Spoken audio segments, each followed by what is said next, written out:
Hi, my name's Kate and I decided to make these lavender bubble effect mules. I've been wanting a shoe like this for ages, but I haven't really been able to find something like it online, so I thought, why not make it myself? So I started with this gorgeous lavender leather. We've had it hanging in the studio for months, and this finally gave it a purpose. I made myself some patterns and used these to trace out the shape. It was nothing too fancy, to be honest. I was just trusting my gut on the proportions that I wanted. I really love this stage because it's when you start to see the design come to life.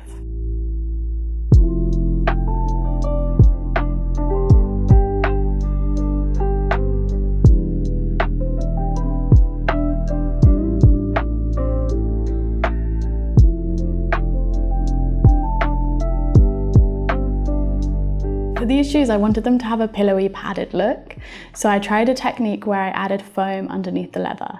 I wasn't really sure how they were going to turn out, but I really like the way that the effect looks. I did a couple of samples for how the padded effect was going to work. I settled on using 2 layers of foam in around 1 centimeter thickness, and I think it gives that really lovely padded effect.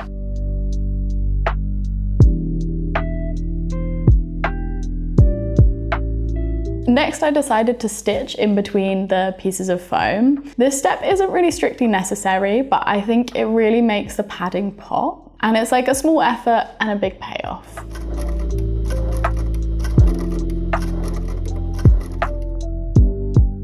Then came the fun part, lasting the straps around a mid-heel last. This is always such a satisfying step because the whole shape starts to appear. You suddenly realize, okay, this is really looking like a shoe. I glued everything down, cut and attached the sole, covered the heels, drilled them in. All the little bits that no one really talks about in shoemaking. It's the slightly messy, hands-on stuff that makes a shoe actually function.